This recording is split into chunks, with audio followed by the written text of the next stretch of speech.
자, 여러분, 지난 말씀을 한번 정리하는 차원에서 한번 여쭤볼까요? 우리가 첫 번째 인을 뗐을 때에 말의 색깔이 어떤 색깔이었습니까? 흰말. 예, 그 손에는 뭘 쥐었죠? 활. 예, 그 상징이 뭐라고 그랬어요? 적 그리스도의 속임. 그죠? 두 번째 인은 딱 떼자 어떤 말이 나왔습니까? 붉은 말. 붉은 말, 그 손 안에 그 쥔자, 그 쥔거에 뭐였죠? 칼, 큰 칼이었죠. 그 상징은 분열과 다툼, 전쟁을 뜻한다고 그랬어요. 자, 이렇게 배도한 언약 백성 혹은 세상을 향한 심판은 이제 계속해서 이어지고 있는데요. 그 세 번째 양상, 세 번째 심판 가운데 나타나는데, 자, 6장 5절을 보면 이렇게 되어 있죠. 보세요. 셋째 인을 떼실 때에 내가 들으니 셋째 생물이 말하되 오라 하기로 내가 보니 검은 말이 나오는데 그 탄자가 손에 저울을 가졌더라. 자, 이제 똑같이 한번 물어볼게요. 세 번째 인을 떼자 어떤 색깔의 말이 나왔습니까? 검은 말. 손에는 무엇을 쥐었죠? 저울요. 자, 그러면 이제 이 상징, 당시 헬라인들의 생각 속에는 이 저울이 무엇을 의미하는 걸까? 그리고 우리가 6장 5절 이 말씀만 딱 읽고 나면 도대체 이 저울은 무엇을 말하는 걸까? 이렇게 물음표가 딱 생기죠. 자, 그러면 이제 이 상징이, 이 저울이라고 하는, 아직까지 이 의미가 딱 잡히지 않지만 이 저울이 무엇을 의미할까? 그 상징이 잡히면 오늘 이 말씀이 무엇을 뜻하는지, 어떤 심판을 뜻하는지 우리는 알 수 있습니다. 그러면 오늘날 우리 시대의 관점 속에서 볼 때에 저울은 뭐 할 때 쓰는 도구입니까? 물건을 파고 살 때 그 달아주는 도구죠. 저 예로부터 저울은 그러니까 경제 활동과 직결되는 물건이에요. 그래서 구약 성경에도 이 저울을 속이는 자는 심판을 받을 것이다 할 정도로 이 경제 활동에 있어서의 정직 또는 하나님의 그 심판의 기준, 이런 것들을 나타내요. 뭐 요즘은 미리 물건들이 개량이 되고 포장이 되어서 나오니까 이 저울 볼 일이 별로 없죠. 뭐 목욕탕 가면 이제 몸무게 잴 때 한번 거울을 보는 것 외에는 요즘에는 거울 보기가 힘들어요. 뭐 제가 어릴 때 이제 시장에 가면 흔히 이 저울을 볼 수가 있었죠. 뭐 싸전이나 또는 정육점이나 이래 가면 저울을 달면 항상 우리 어머님과 그 파는 그 가게의 사장님과 실랑이를 벌려요. 조금 더 주세요. 아니 거울 눈금 넘어갔잖아요 라고 하면서 막 싸우죠. 자, 그렇게 또 심심치 않게 그 당시 때 매스컴에 보면 저울을 조작해서 팔았더라, 그 상인의 어떤 그 모습들이 뉴스에 한창 보도되는 것이 기억에 남습니다. 자, 6절에 보니 그러면 이제 이 저울이라는 상징, 뭔가 달고 또는 재고 또 경제 활동을 하는 데에 중요한 도구구나. 자, 이런 어떤 우리의 관점을 가지고요 한번 보자고요. 이제 6절 보니까 요한은 내 생물 사이에서 나는 그 음성을 들어요. 그 이제 6장 6절이 지금 저울이 무엇을 상징하는가, 그 그림을 좀 더 선명하게 그 윤곽을 그려주는 그런 장면이에요. 자, 6장 6절을 보니까 이렇게 되어 있죠. 한번 같이 읽어볼까요? 내가 내 생물 사이로부터 나는 듯한 음성을 들으니 이르되 한 데나리온의 밀 한 되요 한 데나리온의 보리석대로다. 또 감람류와 포도주는 해치지 말라 하더라. 자, 여러분, 한 데나리온의 밀 한 되다, 한 데나리온의 그리고 보리가 석대다. 이게 뭘 말하느냐? 이 저울이라고 하는 것이 달아서 재고 또 팔고 사고 하는 기준이 된다고 그랬잖아요. 자, 여러분, 우리 데나리온 하면 성경에서 어떤 느낌이 들어요? 아주 작은 단위의 돈을 묘사할 때에 데나리온이라는 표현을 쓰죠. 그래서 하루 품삯, 그 당시 때 노동자가 열심히 품을 팔아 일을 하면 하루에 주는 품삯이죠. 그러니까 최저임금 또는 우리가 노동을 해서 얻을 수 있는 그런 일일 1급이에요. 자, 현재 뭐 도량형으로 좀 환산한다면 현재 우리가 지금 이제 뭐 하루 정도 일을 한다면 뭐 많이 잡으면 한 10만 원 정도 되는 돈이 되겠지요. 자, 그런데 오늘 보니까 한 데나리온에 한 돼, 밀 한 되를 쳐준다 이렇게 돼요. 그러면 그 당시 때 이제 노동자가 하루 벌어서 일하면 보통 이게 한 8대 정도 주거든요. 그러면 지금 밀 한 대 그리고 한 데나리온 이렇게 되니까 물가가 몇 배나 비싼 거예요? 8배나 지금 비싼 거예요. 그러니까 극심한 인플레이션 또는 아주 지금 물가가 상승이 된 거예요. 자, 오늘날로 치면 내가 열심히 일을 했습니다. 저기 이제 여기 짓고 있는 파인누리 아파트 가서 들통을 쥐고 노가다를 열심히 했어요. 그래서 돈 하루 이제 10만 원, 뭐 저한테 10만 원 줄지는 모르겠어요. 그래도 아직 튼튼하니까 그 정도 받겠죠. 그러면 10만 원 받았어요. 근데 그게 이제 뭐예요? 짜장면 한 그릇밖에 못 사 먹는 거예요. 그럼 그 돈 가지고 집에 가서 뭐 하드라든지 뭐 국수라도 하나 사줄 수 있느냐? 못 사주는 거예요. 나 한 끼 때우고 마는 그 상황인 거예요. 그만큼 지금 물가가 상승한 겁니다. 왜죠? 뭐 기근이 있을 수도 있고 앞전에 있었던 것처럼 전쟁이나 분열이 있을 수도 있고 여러 가지 어떤 환경들은 있을 거예요. 자, 그러면 그 상황 속에 또 하나, 자, 한 데나리온의 보리 석대예요. 자, 그때 한 데나리온 가지고 보리를 48대, 48대를 사는 게 정상적인 거래가였어요. 놀랍게 보리는 몇 배요? 16배나 폭등한 겁니다. 그러니까 노동자 한 사람이 막 뼈가 부서져라 온종일 일을 해도 자기 혼자 한 끼 식사 그냥 감당하는 것밖에 되지 않는 거예요. 그러면 상대적으로 다른 식구들은 다 굶을 수밖에 없죠. 굶어 죽는 수밖에 없어요. 그러니 여러분, 오늘 여기 저울을 달아서 준다. 그 당시 때 기근이 얼마나 심했는가, 환경이 얼마나 곤란한가, 곡물이 얼마나 귀하고 먹을 게 얼마나 부족했는가, 이걸 뭐예요? 그림으로 보여주는 하나의 언어예요. 그러니까 상품의 이 가격이 너무나 폭등해서 양식이 부족하고 기근이 왔다는 이 장면을 뭐요? 한 데나리온으로 그리고 저울로 달아서 상거래하는 장면을 보여주면서 이만큼 지금 경제가 어렵고 힘들다 하는 것을 그림 언어로 우리에게 보여주는 거예요. 그러니 여러분, 세 번째 재앙 가운데에 검은 말, 여러분 검은색 좀 칙칙하죠? 어두워요. 분위기가 안 좋아요. 그런 것처럼 오늘 이 검은 말, 그 탄자가 저울을 들고 지금 우리들에게 보여주는 상징은 뭐냐면 기근, 재난이라는 거예요. 자, 이게 언제요? 말세에 나타나는 징조다.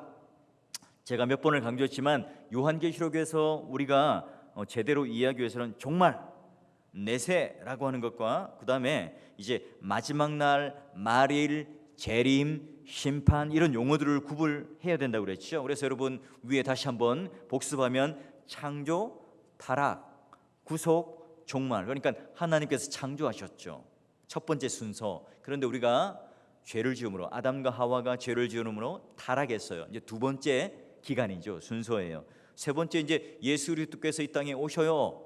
십자가에 돌아가시고 초림하셨죠. 자, 그리고 구속이 이루어졌고 그 뒤로부터 이제 마지막 날 심판 때가 종말이라는 거예요. 그러니 이 종말의 때에 이런 일들이 일어난다. 그 기간에 그 순서 안에 일어난다는 거예요. 그러니 여러분 이건 과거나 현재나 할 것 없이 또 미래에 일어나는 여러 가지 경험들 중에 있는 거예요. 그러니 여러분 예수님의 그 지상 사역 저번에도 한번 봤지만 마태복음 24장 3절에서 한번 8절 찾아가 봐요. 오늘 우리 순서와 똑같이 예수님께서는 미리 예언을 하셨고 또한 그 당시에 있었던 일이에요. 24장 3절에서 8절 보면 뭐 감난산 강화라고 하는 유명한 말씀이죠. 자, 보시면 한번 우리가 그것도 우리 그 요한계시록에 읽었던 그 세 가지 인때는 장면과 그리고 예수님께서 어떤 말씀을 하시는가 한번 그림을 그리면서 한번 같이 읽어보겠습니다. 함께 읽습니다. 예수께서 감난산 위에 앉으셨을 때에 제자들이 조용히 와서 이르되 우리에게 이르소서 어느 때에 이런 일이 있겠사오며 또 주의 임하심과 세상 끝에는 무슨 징조가 있으니까. 자, 여기까지 한번 끊고요. 지금 보니까 제자들이 어느 때 일이 일어나겠습니까? 그리고 종말과 이 마지막 날을 구분을 아직 못해요. 세상 끝에는 무슨 징조가 있을까? 아직까지 그게 확연하게 구분되지는 않습니다. 근데 그 이후로 예수님께서는 이제 종말에 관한 내용을 세 가지를 말씀합니다. 다시 한번 읽어볼까요? 4절부터 시작. 예수께서 대답하여 이르시되 너희가 사람의 미혹을 받지 않도록 주의하라. 많은 사람이 내 이름으로 와서 이르되 나는 그리스도로 하여 많은 사람을 미혹하리라. 난리와 난리 소문을 듣겠으나 너희는 삼가 두려워하지 말라. 이런 일이 있어야 하되 아직 끝은 아니니라. 민족이 민족을, 나라가 나라를 대적하여 일어나겠고 곳곳에 기근과 지진이 있느니라. 이 모든 것은 재난의 시작이니라. 아멘. 그러니까 적그리스도가 나타난다는 것 한 장면, 그리고 분쟁과 전쟁이 있을 것이다. 그리고 마지막에 기근과 지진이 있을 것이다. 이게 뭐예요? 8절 보니까 이 모든 게 재난의 시작이다. 그러니까 종말의 기간 안에 일어나는 첫 단추로 이게 계속해서 펼쳐질 거다. 그러니 요한계시록 안에서 요한이 툭 하고 튀어나와서 상상의 나래를 펴거나 아니면 무언가 미래를 향해서 세상이 끝나는 이런 겁니다 라고 보여주는 예언이 아니에요. 이미 예수님께서 유언처럼 이 말씀을 하셨고, 그리고 종말의 이 기간 안에는 과거와 현재와 미래에도 이런 일들이 충분히 일어나는 것을 보여줘요. 그러니까 예수님께서 이미 제자들에게 친절하게 말씀해 주신 내용이고, 요한 또한 그 보호자로부터 나오는 그 음성을 듣고 그렇게 지금 상징적인 언어로 이렇게 이야기를 하고 있는 겁니다. 자, 그리고 그 당시 때 이제 유대 역사가 요세푸스의 그 기록을 보면 예루살렘이 로마 군대로 포위를 당하죠. 한 5달 동안 유대인들이 얼마나 극심한 이 굶주림에 시달리는가. 이제 딱 성을 둘러치고 포위를 해버리는 겁니다. 그러면 이제 더 이상 식량을 구할 수가 없잖아요. 자, 기근까지 악화되었어요. 이제 폭도들이 막 이제 뭐 광분을 해서 양식들을 약탈하겠죠. 집집마다 찾아갑니다. 곡식을 소유하고 있다면 이제 빼앗죠. 없다 그러면 찾아봐요. 없으면 이제 뭐 집안 깊숙이 숨긴 것으로 생각하고 또 막 그렇게 괴롭히고 핍박을 합니다. 얼굴 보면 조금 뽀얀하면 얘가 양식이 있구나, 음식물이 제공되었구나 하면서 막 죽여버려요. 또 얼굴이 좀 파리하면 그냥 그래도 뭐 조금 있으면 죽을 것 같으니까 내버려 둡니다. 자, 그런 상황. 그래서 폭도들이 광란을 일삼고 있는 그런 와중에도 부자들은 어때요? 비밀스럽게 이런 물물 교환이 이루어졌던 거예요. 그러니 뭐예요? 아주 비싼 가격에도 그 사람들은 어차피 돈이 있으니까 그게 가능한 겁니다. 살아갈 수 있는 거죠. 가난한 사람들은 뭐예요? 그것마저도 없으니까 굶어 죽든지 폭도로 변하든지 그렇게 되는 겁니다. 부자들은 또 창고, 비밀 창고 같은데 숨겨놓고 조금씩 꺼내어 먹었던 거예요. 그런 장면들이 이미 예루살렘 함락당할 때 경험해봤어요. 그러니 여러분, 이건 하나님이 이스라엘 땅에 내린 저주죠. 즉 그리스도께서 하나님의 언약을 배반한 사람들을 향하여 싸우는 방식이에요. 그러니까 이 기근은 바로 언약에 근거된 저주이기도 합니다. 그러니 여러분, 이스라엘 백성들은 이 기근이 뭐 생소한 건 아니에요. 사사시대 때나 또는 열왕이 뭐 이렇게 상하를 보더라도 그런 악한 왕 가운데 늘 있어왔던 한 장면인 거예요. 그러니 여러분, 이 기근을 통해서 얼마나 하나님을, 그리고 하나님 말씀을 잘 순종하는가, 그 기준, 그 바로미터가 바로 기근이라는 겁니다. 자, 그리고 이제 우리가 읽었던 요한계시록 6장 6절 끝에 말미를 보면 감람류와 포도주는 해치지 말라, 이 표현이 나오죠.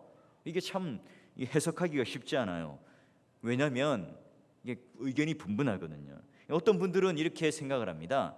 기근 재앙 속에도 부자들과 그리고 좀 상류 계층은 사치와 향락이 끊이지 않았다라고 하는 것으로 해석을 해요. 자, 또 어떤 분들은 성경은 종종 이 감람류 또는 포도주라고 하는 것은 의인, 거룩한 사람을 표현한다, 상징한다. 그래서 하나님 백성들 가운데 오늘 예수 그리스도께 은혜 받은 자는 여전히 그 가운데 살아남는다, 또는 구원을 받는다. 의로운 백성들은 하나님으로부터 보호를 받는다, 이렇게 봐요. 그런데 여러분, 예를 들어 이제 아합 왕 때 3년 반 동안 기근이 있었지만 엘리야와 또 그를 영접한 사렙다 과부 뭐 이런 사람들을 예를 들어요. 자, 이제 마지막 해석에서는 동의를 하는데요. 자, 1번과 2번은 동의를 할 수 없는 게, 이 지금 환란과 기근이 세상을 향한 심판이고 이게 일관되게 논리적으로 가는데 갑자기 느닷없이 예수를 믿는 사람이 딱 나오기가 약간 논리적으로 비약되는 거예요. 자, 이제 마지막 이제 감람류 포도주는 어떤 식으로 해석을 하냐면 밀이나 보리보다 아주 비싸죠. 그래서 그럼에도 불구하고 이 기름, 포도주는 정상적으로 공급되도록 놔둬라, 해치지 말라라고 하는 것은 뭐예요? 자, 이게 이제 쓸 수 있는 것은 상류나 또는 중산층 이상인데, 자, 그런 기근이 심각하지만 모든 사람에게 다 이 기근이 해당되는 것은 아니다 하는 거예요. 그러기에 이 세상을 향한 심판이 올 때에, 기근이 올 때에 어떤 일이 납니까? IMF 우리가 경험해 봤잖아요. 그러니까 부자와 가난한 자가 더 양극화 현상이 일어나는 거예요. 그래서 밀과 보리의 폭등이 있고 정말 먹을 양식이 없지만 그래도 경제적 타격을 부자는 덜 입죠. 여러분, IMF 때 상류 계층들 또는 좀 부동산을 가지고 계신 분들은 이대로라고 하면서 술잔을 이렇게 마주쳤다고 하는 우스갯소리가 있잖아요. 그럼 여러분, 이 재난과 기근이 이제 막 시작되는 찰나니까 막 보편적으로 전부 다 펼쳐지지는 않는 거예요. 이게 왜 이렇게 해석이 가능하냐? 6장 8절 한번 보세요. 6장 8절 한번 넘겨보시면 이렇게 돼 있어요.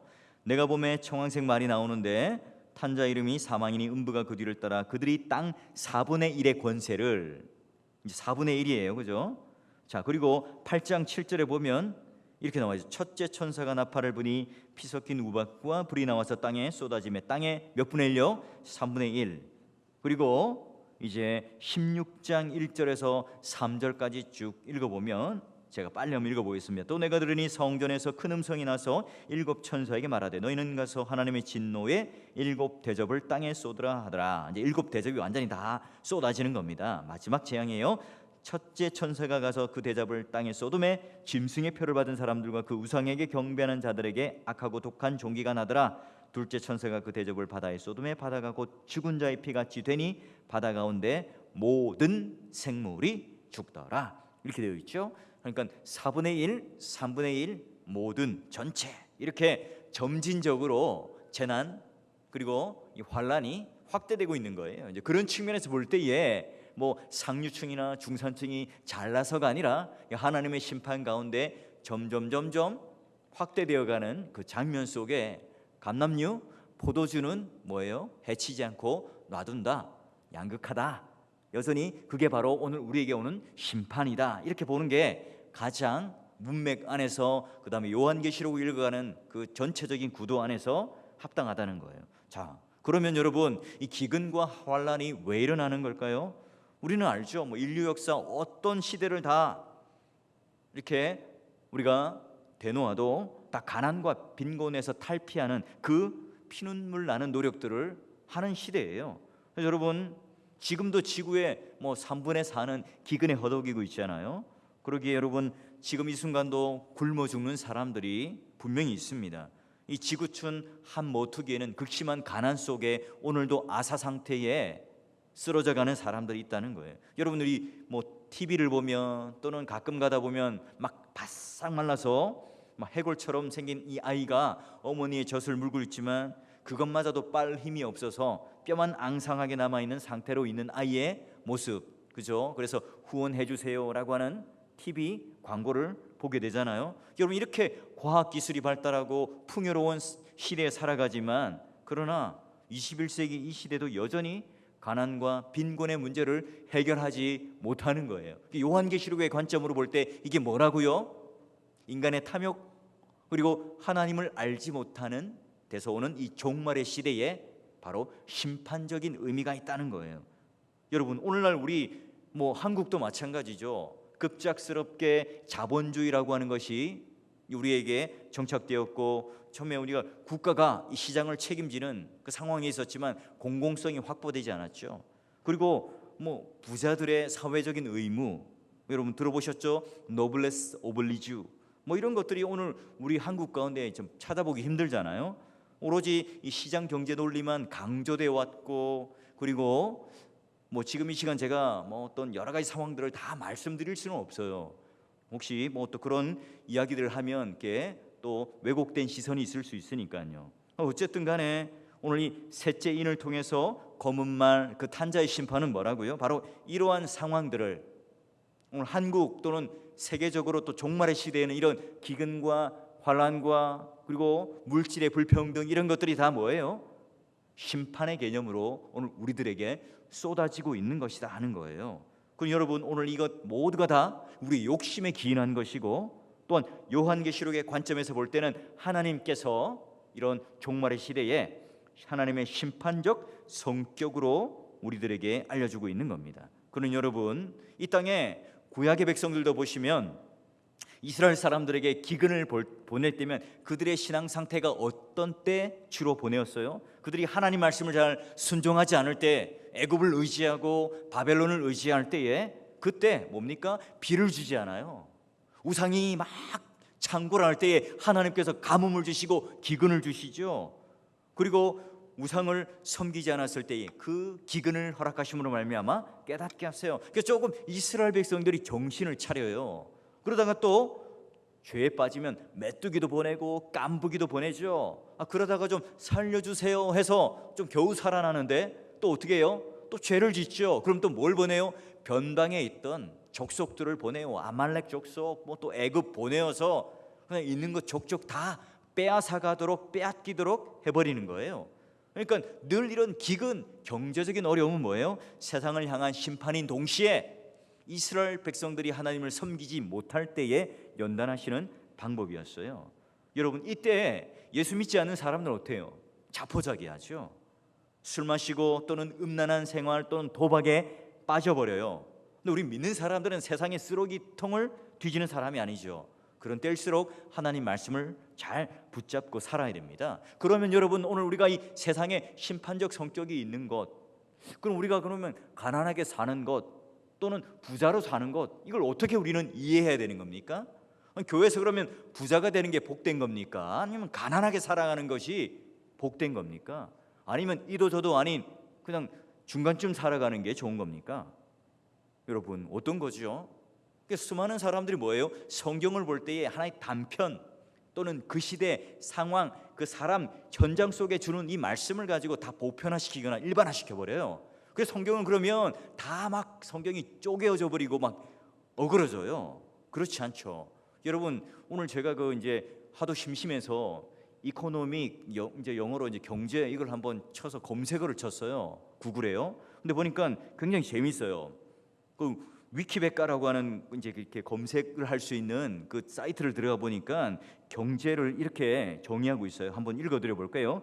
경제가 무엇인가에 대해 서양과 동양의 생각은 차이가 많이 난다. 동양에서는 경제가 경세재민의 약자다. 즉 세상을 다스리고 국민을 편안하게 만든다는 의미다. 뭐 그런 의미예요. 반면 영어로 이코노미는 집안 살림을 하는 사람, 의미의 오이코 노모스라고 하는 헬라어, 이제 그리스어죠. 에서 유래했다. 그래서 얼핏 이상하고 그 어원이 약간 이상하다 느껴질지 모른다. 그러나 사실 가정 살림살이와 경제는 많은 공통점이 있다. 그러니까 헬라어에서 이코노미가 온 거예요. 그럼 뭐지? 어떤 단어를 주로 쓰나? 이 검색을 또 이렇게 컴퓨터 유틸리티를 한번 쳐봤어요. 이렇게 몇 가지 저희가 검색 프로그램을 가지고 보니까 이 에베소서 1장 9절이나 골로새서 보니까 그 뜻의 비밀을 알리신 것, 그 경륜을 위하여 할 때 경륜이라는 단어가 뭐냐면 바로 오이코노모스, 이코노미라는 단어인 거예요. 재미있게도 뭐예요? 이 성경적인 원문이 뭡니까? 경제라고 하는 것은 하나님의 경륜, 하나님의 뜻에 맞는 정직이, 하나님 뜻에 맞게끔 통치하고 다스리는 것을 뭐라 그래요? 바로 경제라고 그러구나. 그럼 여러분 뭐예요? 경제적인 정의, 경제적인 번영은 고아와 과부와 나그네, 정치적인 난민들을 돌보는 것, 이 모든 것들은 뭐예요?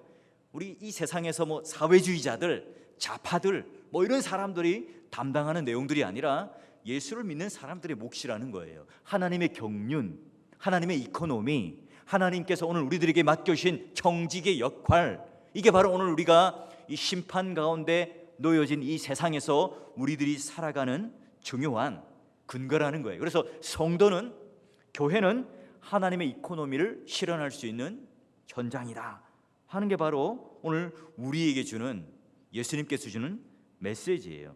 여러분, 그래서 이 통계에 의하면 뭐 전 세계 뭐 5%가 90%의 부를 다 담당한다고 그러잖아요. 여러분, 그래서 우리는 있는 자들 무조건 싫어해요. 단순한 분노, 저항만 가지는 그게 성경적 그림은 절대 아니에요. 여러분, 그리고 왕의 제정이라고 하는 그런 유튜브의 동영상 보셨어요? 많이들 보시는 것 같은데, 여러분, 그런 우리가 기복주의에 물들면 안 됩니다. 잘못된 거예요. 여러분, 특히 우리가 성경적 평가를 할 때에 잘 균형되게 바라봐야 되는데요, 유대인들처럼 우리가 물질의 축복을 받으면 하나님께 복 받았다, 가난하면 하나님께 저주를 받았다, 이렇게 그렇게 정의하면 안 돼요. 청부론이 맞느냐 청빈론이 맞느냐, 여러분, 이렇게 양비론적으로 성경을 또 이해해서도 안 된다는 거예요. 우리는요, 가난에 부에 얽매여 있는 자들이 아니에요. 가난이나 부에 우리가 규정되는 자들이 아니에요. 우리는 예수님께서 말씀하신 것처럼 기근과 환난 속에 있는 그 심판 가운데 그 심판의 대상이 아니라고요.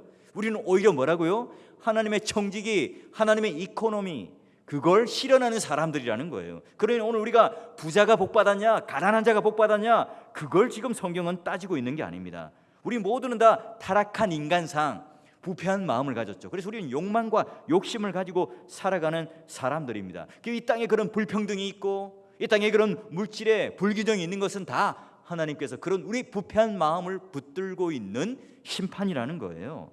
여러분, 우리는 어디서부터 잘못되었는가? 늘 성경적 시각을 가지고 하나님 나라의 시각을 가지고 바라봐야 되는 거예요. 여러분, 책 하나 소개를 하면 예수님의 경제학 강의라고 하는 책이 있어요. 노란색으로 된 책인데요, 이게 성경적 물질에 대한 정의를 가장 균형 있게 근래에 이렇게 쓴 책이에요. 여러분, 제가 다 설명할 수 없지만 한번 관심 있는 분들은 사서 한번 읽어보세요. 제가 홈페이지에다가 추천 도서를 올려놓을 테니까요.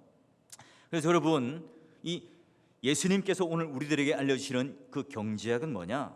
바로 오늘 어떤 사람이 부자냐 가난하냐 이걸 가지고 하나님의 복이냐 아니냐, 또는 신앙인으로서 탁월하냐 아니냐, 이걸 따지는 게 아니라고 하는 거죠. 우리는 어떠한 환경 속에 있지만 내가 부자이면, 또 내가 물질의 여유 있으면 하나님의 이코노미, 그걸 가지고 뭐예요? 흘려보내고 나눔이 있는 그 감사가 있는 것으로 하나님께서는 측정하시겠죠. 우리 가난하면 또 뭐예요?